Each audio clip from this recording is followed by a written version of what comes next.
You think you can play with me? Brad growled, clenching his fists until his knuckles cracked. You think your quiet game is going to work here at Lincoln High? Emily slowly raised her head, and something in her eyes made the crowd hold their breath. The cold glint that appeared in her gaze was not at all like fear.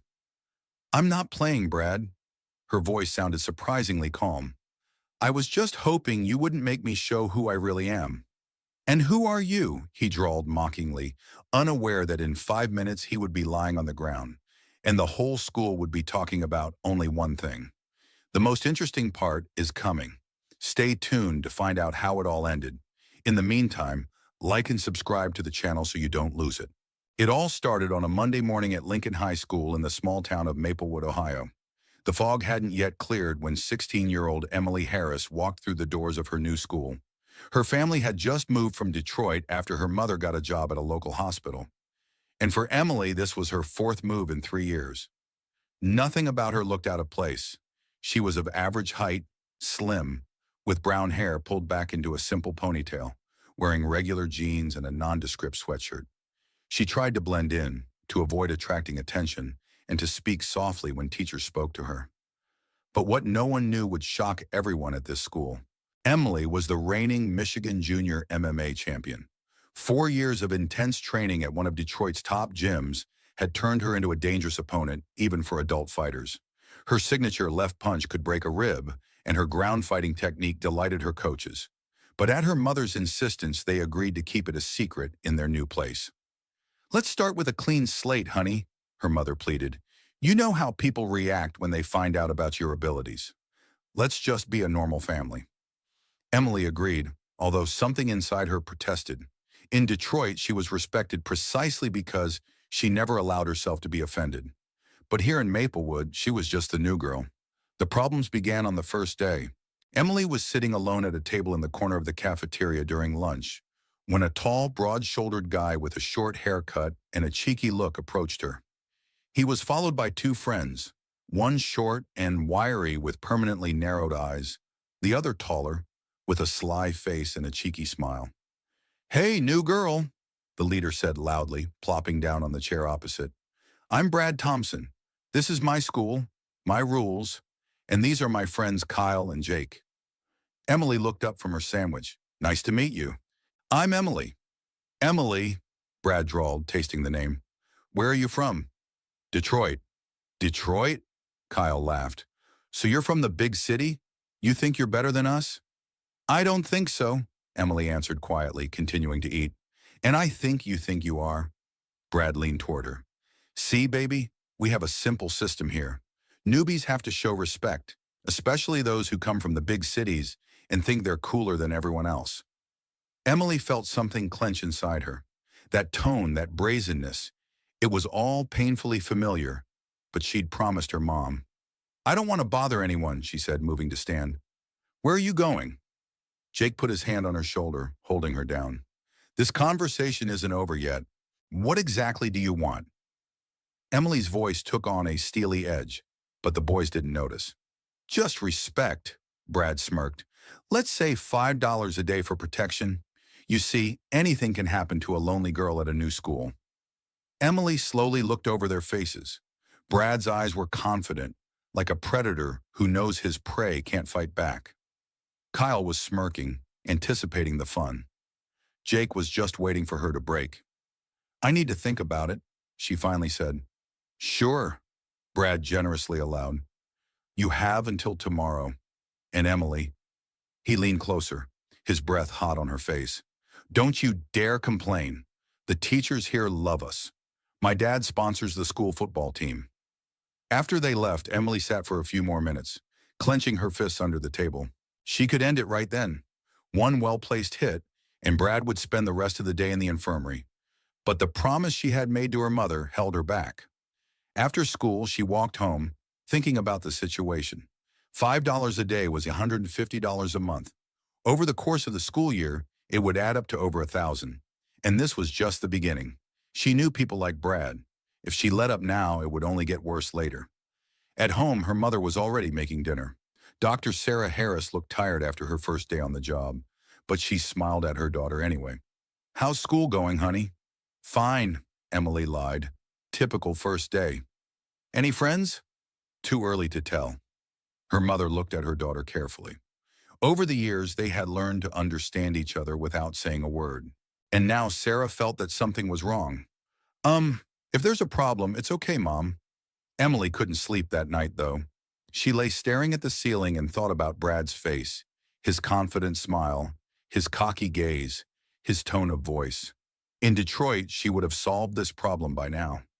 Everyone knew not to mess with Emily Harris, but here she was, just the new girl, the quiet, inconspicuous girl who didn't want any trouble.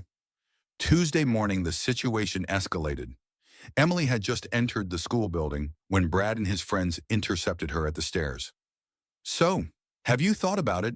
he asked without preamble. "I'm not paying you," Emily said firmly. Brad's smile slid off his face. "What did you say?" "I said no." They stared at each other for a few seconds. Then Brad laughed, but it was a cold, unpleasant laugh. "You know what, babe? I was hoping you'd be reasonable. But if you want to play the heroine," he shrugged. "Okay, let's play." What happened next was a living nightmare for Emily. It was like Brad and his friends had declared war on her. At every recess, they found a way to ruin her life. During their first chemistry period, Kyle accidentally pushed her, and all her notes scattered across the floor. As she was picking them up, he stepped on a notebook with his dirty shoe. "Oops," he smirked. "Sorry." During their second recess, Jake pushed her in the hallway so hard that her shoulder hit the wall.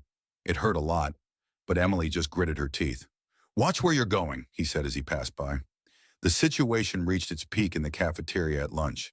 Emily was sitting at the same table as yesterday when Brad approached her again. This time he wasn't alone.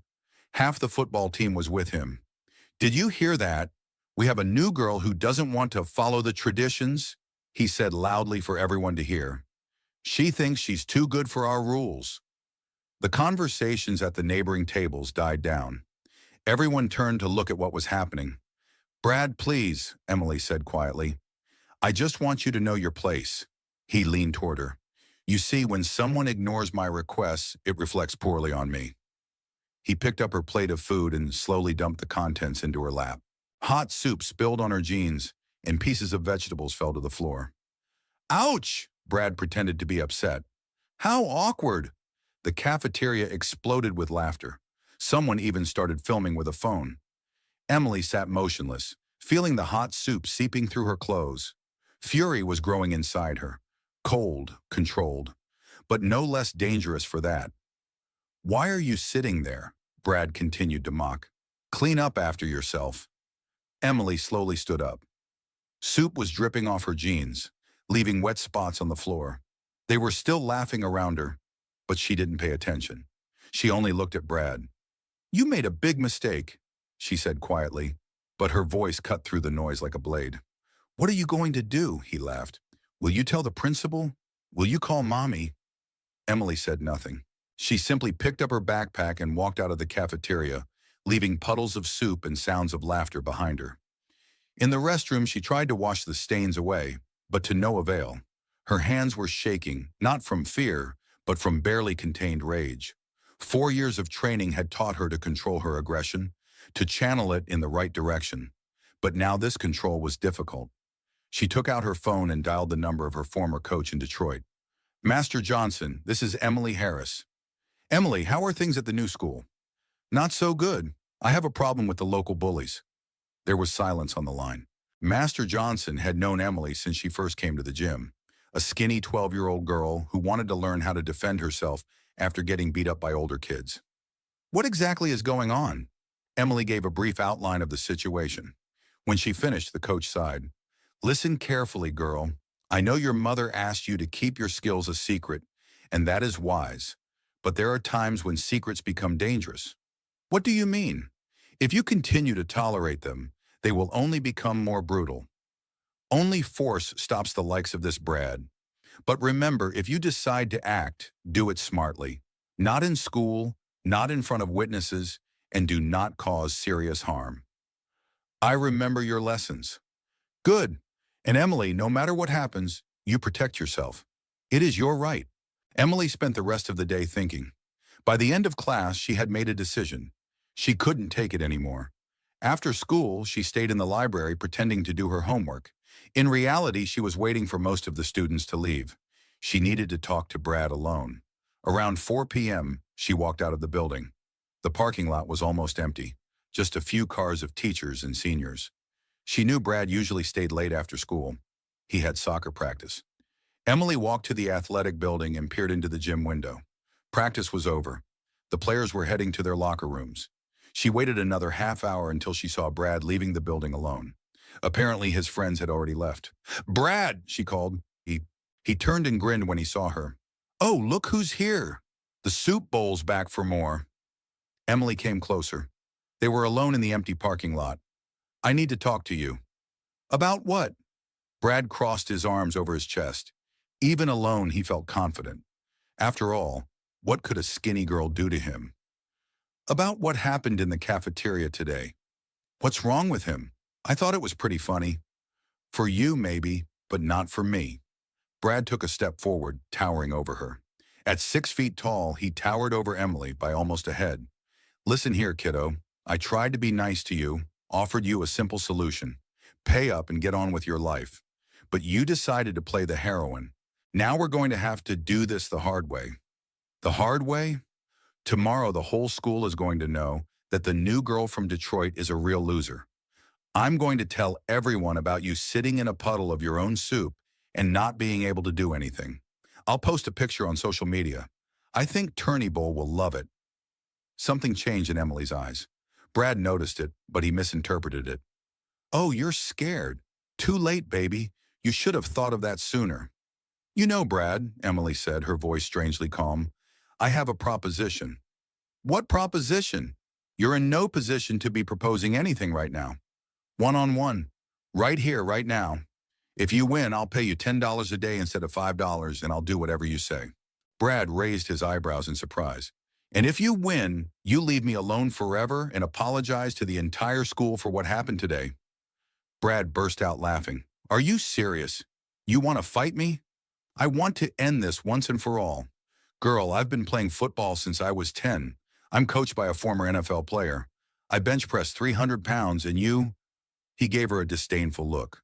"You look like the wind could blow you away. Then you have nothing to fear." Something in her tone made Brad take a closer look. Emily was standing perfectly still, her arms hanging loosely by her sides, but there was a confidence in her posture he hadn't seen before. "Okay," he finally said, "but no holds barred. Anything goes. Deal." They walked toward the center of the parking lot. The asphalt was clean. There were no cars around. The perfect place for a fight. Brad took off his hoodie, showing off his muscular body. Years of training in the gym had paid off. Broad shoulders, developed chest, strong arms. He knew he looked impressive. Emily had just taken off her jacket, remaining in a simple t-shirt. Next to Brad, she seemed even more fragile. "Last chance to change your mind," he offered with a grin. "Thanks, but no thanks. Your funeral." Brad did not stand on ceremony. He rushed forward, intending to knock Emily down with the first blow. His fist flew straight at her face with such force that it could have broken her nose. What happened next completely turned his understanding of reality upside down. Emily did not even try to dodge. Instead, she took a small step to the left, letting the punch miss his head while raising her right hand and blocking the attack with her forearm.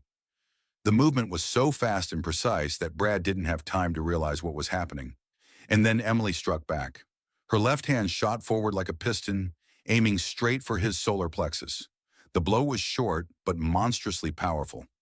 All 4 years of training, thousands of hours of practicing technique, all her hidden strength concentrated in that single movement. Emily's fist slammed into Brad's chest. The boy doubled over, gasping for air. His diaphragm spasmed. His lungs refused to work. He tried to breathe, but he couldn't. Panicked attempts to breathe forced him to his knees. "What?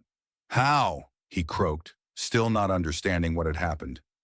Emily stood over him, completely calm. There was no trace of fatigue in her movements. "The first rule of fighting," she said quietly, "never underestimate your opponent." Brad tried to rise, but his legs did not obey him. The blow to his solar plexus was delivered with surgical precision, strong enough to paralyze but not seriously injure. You, you do boxing, he choked out. Not boxing. Emily squatted down next to him so that their faces were level. Mixed martial arts. 4 years of intense training. Michigan State Junior Champion. 23 fights, 21 wins. Brad's eyes widened in horror. But you know what's interesting, Emily continued. I didn't even use a tenth of my capabilities. That punch, at full force, it would have gone through your ribs and into your spine. She stood up and took a few steps back. I moved here hoping to start a normal life. I was tired of everyone being afraid of me. My mom asked me to hide my skills and I agreed. I wanted to be a normal girl. Brad was finally able to breathe normally and slowly rose to his feet. He held his stomach and looked at Emily with completely different eyes. But you didn't give me that chance. Emily's voice became colder. You thought I was an easy target. You were wrong. Listen, I didn't know, Brad began. Of course I didn't. And now you have a choice. Emily came closer to him. Despite the height difference, Brad now felt small and vulnerable. Either you honor our agreement, leave me alone, and apologize to the school, or, she shrugged, or tomorrow I'll show everyone what I'm really capable of, in front of witnesses, with video footage. What do you think your friends on the football team will say when they find out their captain was knocked out in 30 seconds by a girl half a head shorter? Brad knew he was trapped. His reputation, his status at school, everything he held dear hung by a thread. Okay, he said hoarsely. Okay, I'll do it. Smart boy. Emily picked up her jacket and headed for the parking lot exit. Also, Brad, she turned around, if you or your friends even look at me or any other kid at this school the wrong way, I will know about it and this conversation will be different. She walked away, leaving Brad alone in the empty parking lot. The boy stood there, clutching his stomach, unable to believe what had happened. Just half an hour ago, he had been the king of the school, and now the next morning, the entire school was in shock. Brad Thompson, the terror of the lower grades and the unquestioned authority among the upperclassmen, came up to Emily right in the hallway in front of everyone and loudly apologized for the incident in the cafeteria yesterday. I'm sorry, Emily, he said, and there was not a drop of sarcasm in his voice. What I did yesterday was wrong. I was a complete idiot. The students stood with their mouths open. No one could believe what was happening. Brad Thompson apologizes to the new girl. Thank you, Brad, Emily answered calmly, acknowledged. From that day on, the atmosphere at school changed dramatically. Brad and his friends not only left Emily alone, they seemed to become her invisible protectors. When one of the younger students tried to bully another student, one look from Brad was enough for the bully to retreat. But the most amazing thing happened a week later. A group of girls approached Emily, led by Jessica Martin, one of the most popular students at school. Emily, Jessica began hesitantly, there are rumors that you really know how to fight? Why do you ask? The thing is, we have a problem. There are guys from another school who constantly pester us after class. The teachers can't do anything. It's not on school grounds, and we can't tell our parents. They'll just forbid us from going outside. Emily looked closely at the girls. Their eyes were filled with fear and despair. Tell me more. It turned out that a group of seniors from the neighboring West Side school regularly stalked the Lincoln High girls near the bus stop. They didn't cause physical harm, but their harassment was becoming more brazen. Yesterday, one of them tried to grab Jessica's hand, and when she broke free, he threatened, "You won't get away next time." How many are there? Emily asked. 5, all healthy, about 17 or 18 years old. And you? There are 4 of us. We usually walk together. Emily thought about it. 5 to 1 was not the best of odds, even for her. But the girls needed help, and there really wasn't much the teachers and parents could do. Okay, she said finally. You go like usual after school today. I'll be right there. What are you going to do? We'll see. At 3:45, Emily took up position at the bus stop. She sat on a bench pretending to read a book, but actually keeping a close eye on the situation. Jessica and her friends showed up a few minutes later, standing a little ways away, exchanging nervous glances. The West Side boys had arrived right on schedule. 5 healthy teenagers in sports clothes with cocky faces and loose manners. Their leader, a tall blond man with a tattoo on his neck, immediately headed towards the girls. "Oh, look who's here," he said loudly. "Our favorite princesses from Lincoln." "Leave us alone, Travis," Jessica tried to play it safe. "Are we in the way?" "We're just talking," Travis smirked. "By the way, you ran away too fast yesterday. Didn't have time to get to know each other properly." He reached out to Jessica's face, clearly intending to touch her cheek. The girl flinched, but one of his friends stepped in behind her, cutting off her escape. "Don't be afraid, beautiful. I don't bite." Emily intervened at that moment. "Excuse me," she said, approaching the group. "Could you please step aside? The bus will be here soon, and you're blocking the way." Travis turned and gave her a disdainful look. "Who are you?" "I go to Lincoln, and these girls are my friends." "I see," he chuckled. "Well, get out of here while I talk to my friends." "I'm afraid that won't work. You see, they don't want to talk to you." Travis took a step toward Emily. At nearly 6 feet tall, she seemed tiny next to him. "Listen, little brat, mind your own business or you'll get it." "What exactly will I get?" Emily asked calmly. The other boys burst out laughing. They obviously thought it was funny that the fragile girl wasn't afraid of their leader. "You know what?" Travis turned to his friends. "I like that little girl. She's got character. Maybe we should take her with us." One of the guys, a stocky brunette with gold teeth, came up behind Emily. "Good idea, Trev. It's been a while since we've had a pig." He tried to grab Emily by the shoulders. That was his mistake. Emily didn't even turn around. She just jerked her left elbow back, aiming for her attacker's solar plexus. The blow was short but powerful. The guy doubled over, gasping for breath, and fell to his knees. "What the—" Travis began, but he didn't have time to finish. Emily turned to face him, and something in her eyes made him shut up. It was the look of a predator, cold, calculating, utterly fearless. "You have 2 minutes to get out of here," she said quietly. "I won't give you any more warnings." Travis couldn't believe what was happening. Some 6-foot-tall girl was threatening him and his friends. "Are you out of your mind?" he barked. "I could take you down with one hand." He didn't finish. Emily moved so fast he didn't even have time to react. One moment she was standing 2 meters away from him. The next, her fist slammed into his liver with such force that Travis felt his insides clench into a ball.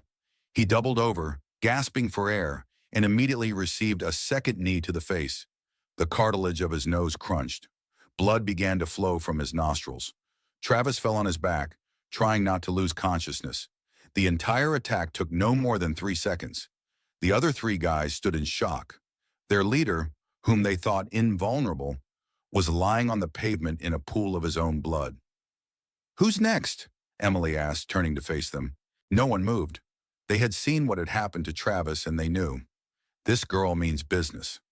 "Wise decision," Emily nodded. "Now take your boyfriend and leave. And if I see any of you around girls from our school again, this will be a different conversation." The boys picked up the groaning Travis and hurried away. The one she had hit first was still kneeling, clutching his stomach. "You too," Emily told him. "Get lost." When the bullies were out of sight, Jessica and her friends approached Emily. Their eyes were filled with admiration and gratitude. "That was incredible," Jessica breathed. "How can you do that?" "It's a long story," Emily shrugged. "The main thing is that now they won't bother you." "What if they come back?" "They won't come back. People like Travis only understand strength. Today he learned a lesson he will remember for a long time." The bus pulled up to the stop. The girls got on, still discussing what had happened.